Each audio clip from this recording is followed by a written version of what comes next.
my truck. Step away from the vehicle. Drop the tool. All right. Now. My license. Run the plate. Turn around. I have the broken key. I said turn around. Darnell Okafor grew up in the East Side neighborhood of the city, the youngest of 3 sons raised by a postal worker father and a home health aide mother in a 2-bedroom house that his father spent 22 years maintaining with the specific pride of a man who had worked for what he owned and intended to keep it. The house was always clean, the car was always serviced, the bills were always paid on the first of the month. These were not rules in the Okafor household. They were the grammar of how his father understood himself. Darnell absorbed that grammar early. He was not the academic in the family. That was his brother Raymond, who went to Howard on a scholarship and became an accountant. He was the one who wanted to know how things worked. He was the kid who took the television apart at 12 to see what was inside it and got it back together with one spare part he was never able to account for. He was the one who spent his summers following the electrician his father hired to rewire the house, asking questions that the electrician, a patient man named George Whitfield, who told Darnell 20 years later that he had never had a more attentive apprentice, answered with the care of someone who recognized what he was looking at. Darnell got his electrician's apprentice license at 19, his journeyman license at 23, his master electrician's license at 27, which required passing a licensing examination whose failure rate statewide is 38%. He worked for 2 commercial electrical contractors for 8 years, earning a reputation as the person foreman assigned to the jobs where the wiring was non-standard and the solution was not in the manual. At 34, he took out a small business loan, registered Okafor Electrical Services with the state, and started with 1 truck, 1 employee, and a list of former clients who had told him over the years to call them when he had his own company. 14 years later, the company has 7 full-time employees, a commercial client list that includes 3 school districts, a hotel chain, and a regional hospital network, and a reputation that produces more referral work than it can always accommodate. Darnell drives a Silverado because the Silverado holds his tools, his materials, and the specific accumulated organization of a man who has been doing this long enough to know exactly where everything is and exactly what everything costs when it is not where it should be. On the morning of October 3rd, he has a crew of 4 beginning a 2-day electrical retrofit at a commercial warehouse on the south side of the city. The contract value is $23,000. The timeline is fixed because the warehouse client has a tenant moving in on the 3rd day. An electrician who does not show up on day 1 of a 2-day job does not get paid for either day. An electrician who does not show up on day 1 of a 2-day job and does not call ahead also does not get the next job from that client. Darnell calls his crew chief Marcus from the back of the patrol vehicle at 7:31 a.m. He tells him what has happened. He tells him to start what they can start without him, and he will get there as soon as this gets sorted out.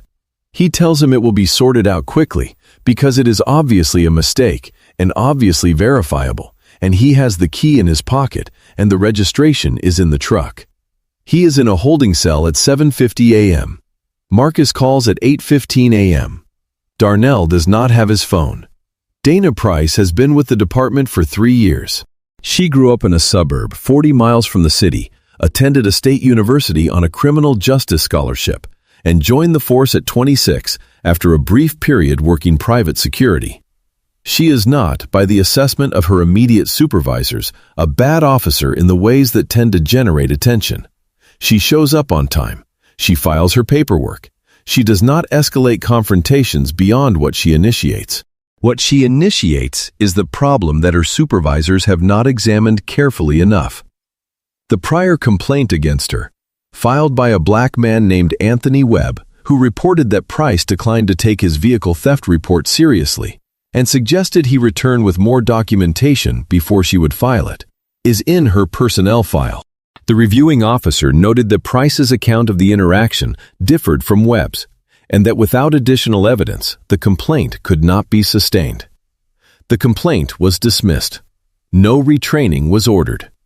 No pattern analysis was conducted on Price's prior contacts to determine whether a pattern existed that a single complaint might represent.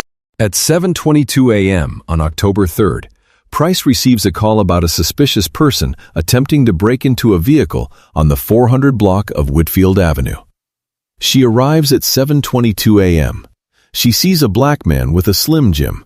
She does not run the plate. She does not ask for the registration. She does not ask for a driver's license, which would have produced a name and address she could have compared to the registration in 11 seconds. She does not examine the Slim Jim to determine whether it is the kind of tool carried by a working tradesman or the kind used by a vehicle thief. They are not the same tool, and they do not look the same to anyone who has seen both. She does not acknowledge Gerald Hayes' identification from across the street in any way that appears in her body camera footage as a considered response to information received. She makes an arrest. The incident report she files at 9:47 a.m., 2 hours after the arrest, at the precinct, after she has had time to review what her body camera captured and understand what it shows, is the document that converts a wrongful arrest into a federal crime.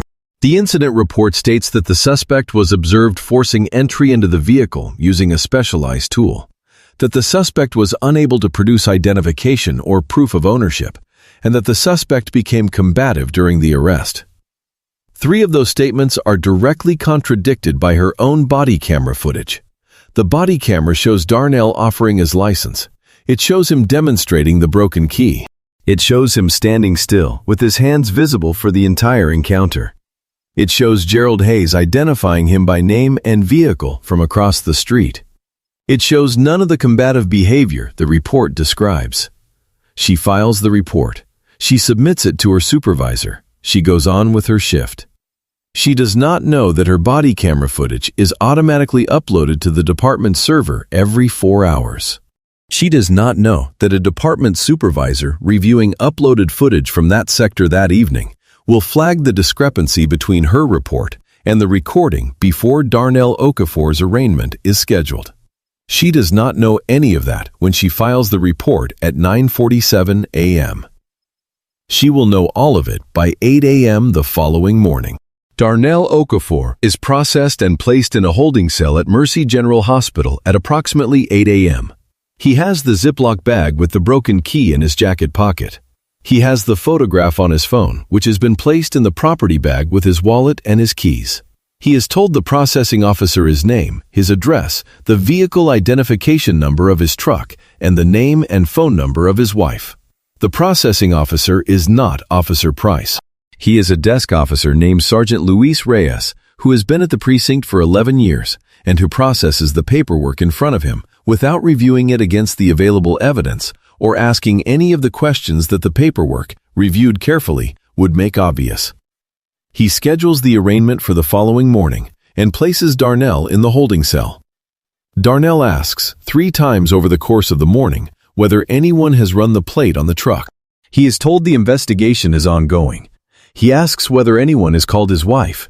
He is told his personal effects are in property and that he will have access to them before his arraignment. He asks whether he can make a phone call. He is told he can make 1 call. He calls his wife Keisha at 9:15 a.m.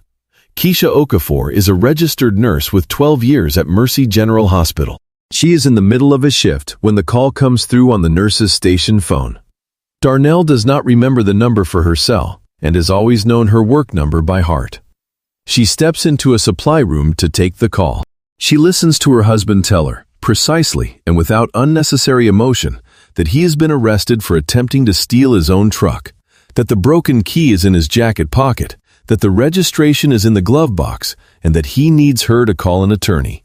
She calls their family attorney, Raymond Okafor, Darnell's brother, the one who went to Howard on a scholarship, at 9:22 a.m. Raymond is an accountant, not a criminal attorney. He calls a colleague, attorney Priya Chandrasekaran, who has been doing criminal defense and civil rights law for 16 years, and who, when she hears the summary of the situation, tells Raymond she will be at the precinct within the hour. She arrives at 10:40 a.m. She reviews the incident report. She asks to see the body camera footage. She is told it is not yet available for defense review. She asks whether the vehicle's plate has been run. She is told the investigation is ongoing. She asks whether the broken key found on her client's person at the time of arrest has been examined. She is told it is in the property bag. She asks for it to be retrieved and examined.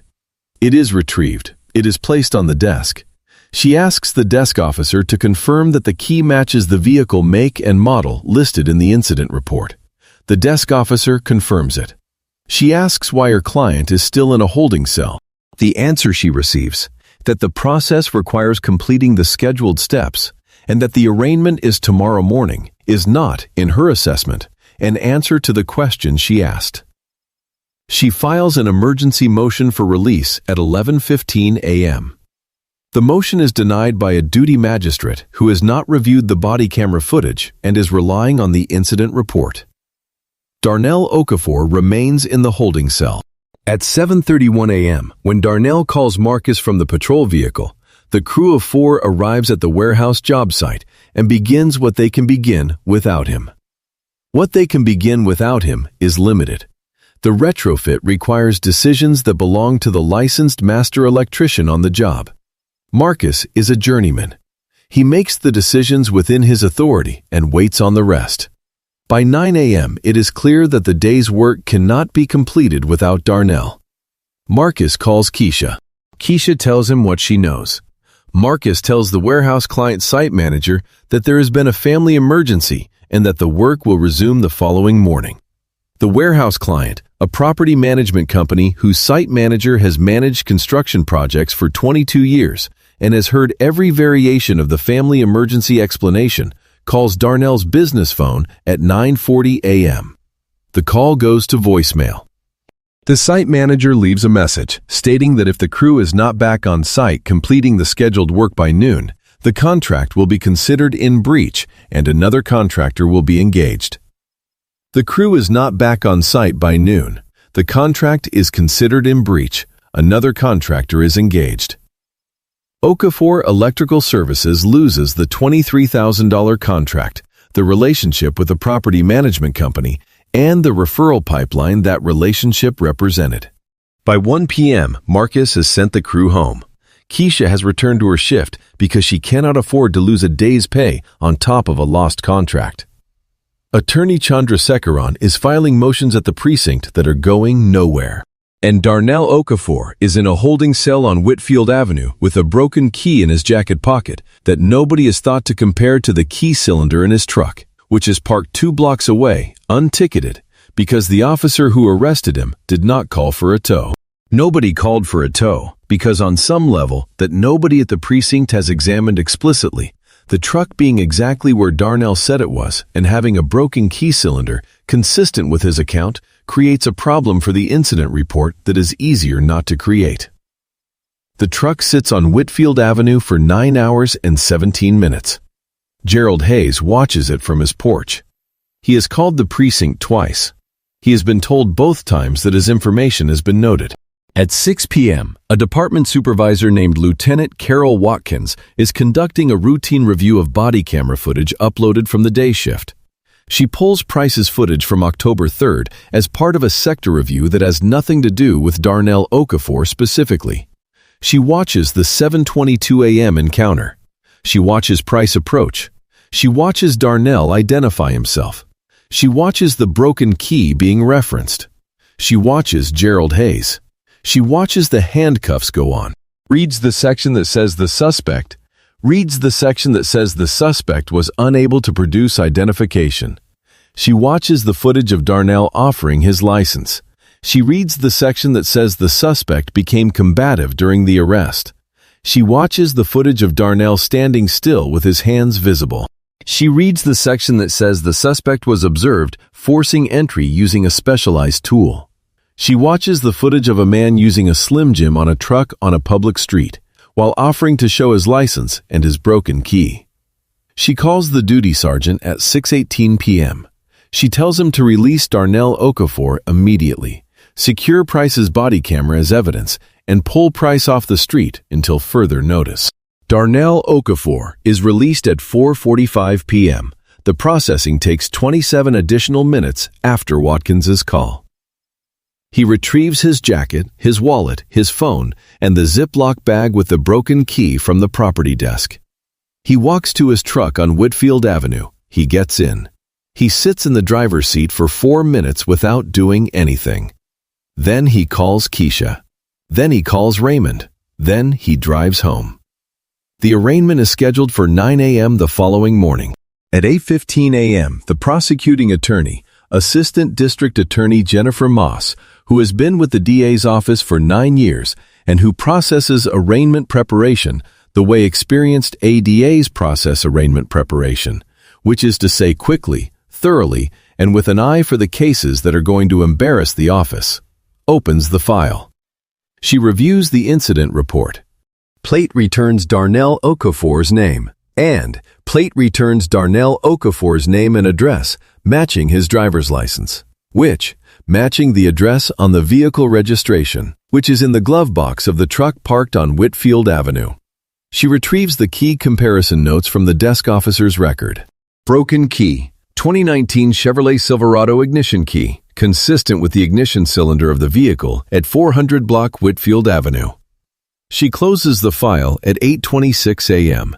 She calls her supervisor. She uses the phrase, "I need to talk to you about the Price arrest," before she says anything else. By 8:45 a.m., the DA's office has determined that not only will the charges against Darnell Okafor not be prosecuted, but that the incident report filed by Officer Price is materially false in at least 3 specifically documentable respects, and that the falsification is captured on the officer's own body camera. The DA's office notifies the department. The department notifies the DA's office that they are already aware and that an internal affairs investigation was initiated at 6:18 p.m. the previous evening. Both offices agree that the matter requires criminal referral. The Federal Civil Rights Division is contacted at 9:04 a.m. Darnell Okafor's arraignment does not happen. He does not have to appear in court that morning. Attorney Chandrasekaran calls him at 9:12 a.m. and tells him the charges are dropped. She tells him there is a lot more to discuss. She tells him to come to her office that afternoon. He does not go to his office that morning. He sits at his kitchen table with Keisha and drinks coffee and does not say much. Darnell meets with Attorney Chandrasekaran the following afternoon. She has spent the morning reviewing everything: the full body camera footage, the incident report, the internal affairs preliminary findings, Darnell's business records documenting the lost contract, the log of Gerald Hayes' 2 calls to the precinct, the prior complaint against Price filed by Anthony Webb, the department's internal review record showing Webb's complaint was dismissed without investigation. She tells Darnell that the civil case has 3 distinct and independently strong legal theories: his personal civil rights claim, unlawful arrest, racial profiling, fabrication of evidence, and the specific and documented violation of his Fourth Amendment rights by an officer who had 11 independent verification opportunities available to her and used none of them. His business damages claim, the lost contract, the lost client relationship, and the quantifiable economic harm to Okafor Electrical Services resulting directly from the 9-hour detention, and the pattern claim that Price's prior dismissed complaint, combined with the department's failure to conduct any pattern analysis of her stops or to implement any verification protocol for vehicle entry situations, constitutes systemic negligence. She also tells him that the Federal Civil Rights Division has opened a criminal investigation into Price for filing a false official report and for deprivation of civil rights under color of law. She tells him those are federal charges. She tells him the false report, the specific, documentable, body camera contradicted false report filed at 9:47 a.m., is the act that makes this a criminal case rather than an administrative one. Officers who make bad arrests face discipline. Officers who file false reports to cover bad arrests face prison. She tells him the case is strong. She tells him it will take time. She tells him what he will have to go through to bring it to verdict. He listens to all of it. Then he tells her to file. The evidentiary record in Okafor versus Price is, by the assessment of the federal prosecutors and Attorney Chandrasekaran alike, among the most self-documenting civil rights and wrongful arrest cases either has encountered. Price's body camera footage becomes the foundation of both the civil and criminal cases. It is not merely evidence.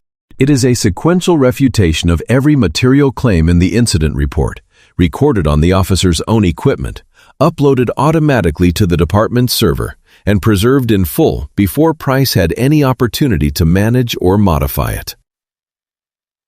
The footage shows Darnell offering his license, Darnell referencing the broken key, Darnell standing still with his hands visible, Gerald Hayes identifying him by name from 40 feet, Price acknowledging Hayes and proceeding with the arrest. The footage does not show combativeness. It does not show inability to produce identification. It does not show what the incident report says it shows. The incident report becomes the central exhibit in the criminal case. Its three material false statements, identification, combativeness, and the characterization of the arrest as consistent with the body camera record, are placed alongside the specific body camera timestamps that directly contradict each one.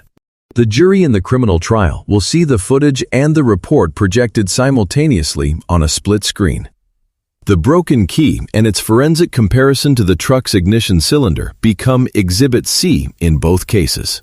A forensic locksmith retained by Chandrasekaran testifies that the broken key is consistent with normal key fatigue fracture of a 2019 Chevrolet Silverado ignition key after extended use, that the fracture point shows no evidence of forced removal, and that the key is a direct match for the ignition cylinder of the vehicle registered to Darnell Okafor. He also testifies that the Slim Jim recovered from the vehicle's roof is a professional-grade tool used by licensed locksmiths and tradespeople, distinct in design and quality from the tools associated with vehicle theft, and that its presence is consistent with Darnell's account in every particular.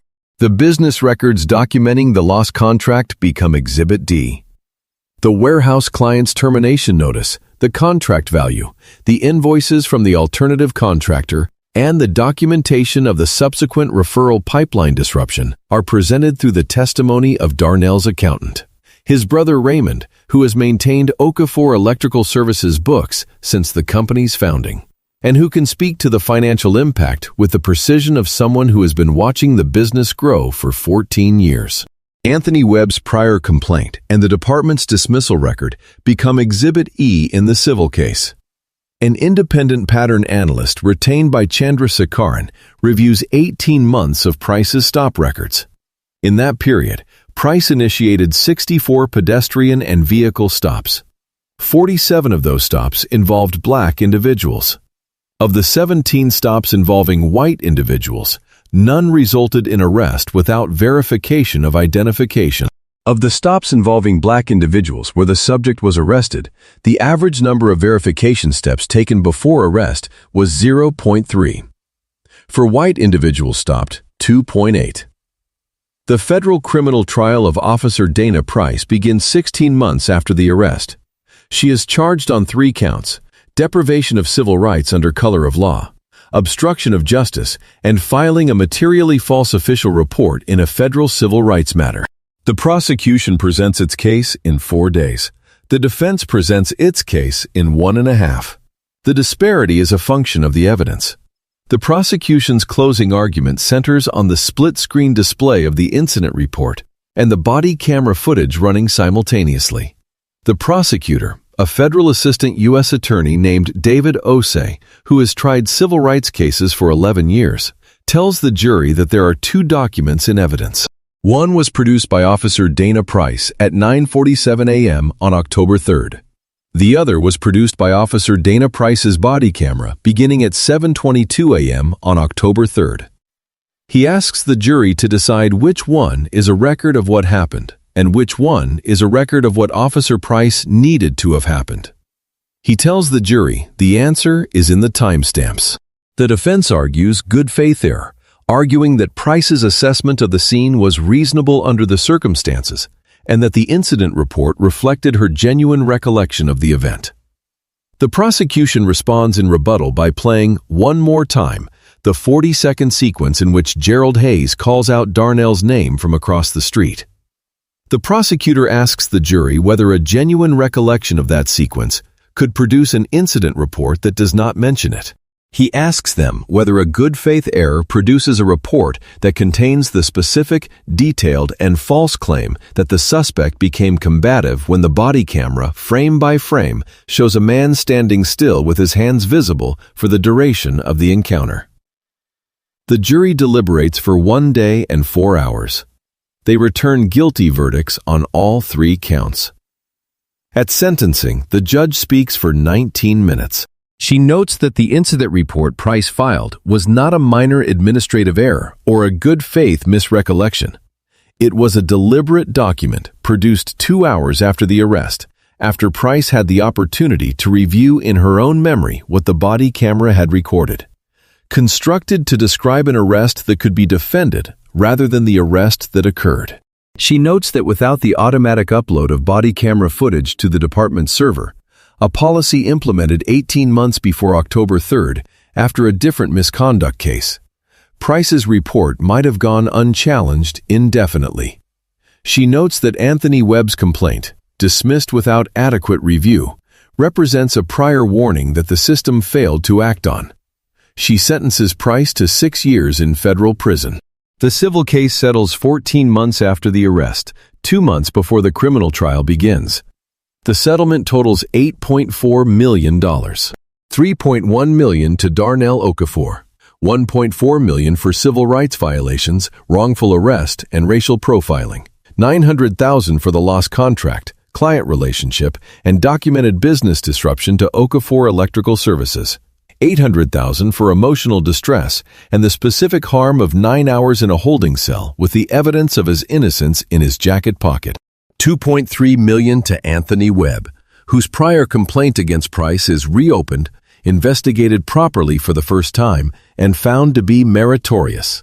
For the civil rights violations documented in that incident and the failure of the department's review process to protect him. $3 million in institutional punitive damages against the city, structured to fund 3 specific reforms. A mandatory vehicle ownership verification protocol requiring plate runs and identification comparison before any vehicle entry arrest. A mandatory pattern review of officer stops triggered by any sustained complaint. And the permanent attachment of any dismissed complaint to an officer's file in a form visible to the next reviewing supervisor. The 3 reforms are implemented within 6 months. They are published as a model policy by the State Law Enforcement Standards Board and adopted in modified form by 31 municipal departments in the state within 2 years. Okafor Electrical Services does not lose the warehouse client permanently. 2 weeks after the dropped charges, Darnell calls the site manager, not to explain, but to send over the business's full project portfolio and client reference list and let it speak. The site manager calls back. The next job is smaller than the original contract. It leads to a larger one 6 months later. Gerald Hayes receives a formal letter of acknowledgement from the department signed by the chief, recognizing his attempt to provide identifying information during the incident and noting that his information was not appropriately acted upon. It is a letter. He reads it twice and puts it in a drawer. Anthony Webb is contacted by attorney Chandrasekaran after the civil settlement and informed of the portion allocated to him. He does not know until that call that his complaint has been reopened and found meritorious. He has not spoken to the department in 2 years. He says when Chandrasekaran tells him the settlement amount that he does not know what to do with that. She tells him he does not have to decide immediately. He says thank you. He means it. Darnell Okafor gets a new key cut for the Silverado the week after his release. He has had a spare made every year since. He still drives the Silverado to job sites. He still parks on Whitfield Avenue when he has jobs in that part of the city. He passes the block where the arrest happened approximately twice a month. He does not drive around it. He is asked at a community forum on police accountability held 4 months after Price's sentencing what he wants people to take from what happened to him. He thinks for a moment. Then he says, "I want people to understand that it was not complicated. It was never complicated. The plate was on the truck. The key was in my pocket. The registration was in the glove box. Gerald Hayes was on his porch. All of it was right there. She just had to look. She chose not to." He pauses. He says 6 years is what choosing not to look costs. I hope it's enough that the next officer looks. $8.4 million, a 6-year federal sentence, a statewide policy model in 31 departments. A prior complaint found meritorious after 2 years of inadequate dismissal. A protocol requiring the plate run that takes 11 seconds and that Price chose not to execute. And none of it gives Darnell Okafor back the 9 hours and 17 minutes. None of it reaches the moment Price held his license offer and chose not to take it. None of it reaches the part of the incident report filed at 9:47 a.m., where she wrote that he was unable to produce identification, knowing in whatever part of her that processed what she had seen, that it was not what happened. The protocol means the next officer is required to run the plate. The training reform means the next supervisor has the pattern data before the third complaint, rather than after the damages are awarded. The complaint attachment policy means the next reviewing officer sees Anthony Webb's file note before the next arrest, rather than during the litigation that follows it. Harder matters. 11 seconds matters. The plate run that takes less time than it takes to read this sentence, that matters. The audit trail on a complaint that gets dismissed, that matters.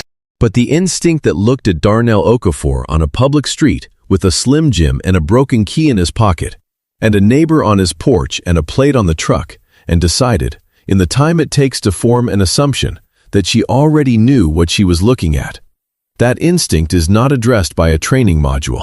It is addressed imperfectly and incrementally by the kind of consequences that make the cost of the assumption visible enough to interrupt it before it becomes an incident report. 6 years is visible. 8.4 million is visible. The split screen in the courtroom, the report and the footage simultaneously, timestamp by timestamp, is the most visible thing in the entire case. Because what the split screen shows is not just one officer's false report. It is the gap between what an assumption sees and what a camera records. And that gap in this case is the difference between a man loading his own truck on a Tuesday morning and a man in a federal holding cell for 9 hours, with the evidence of his innocence in his jacket pocket. He asked her to run the plate. She had 11 seconds. She chose not to use them. 6 years is the answer to why those 11 seconds mattered. Darnell Okafor is a licensed master electrician and the owner of a 7-employee business he built over 14 years. He was on a public street at 7:22 a.m. with a Slim Jim, a broken key in a Ziploc bag in his jacket pocket, a phone photograph of the key taken 40 minutes before the officer arrived, a registration in the glove box with his name and address, a driver's license with his name and address, and a neighbor on his porch saying his name.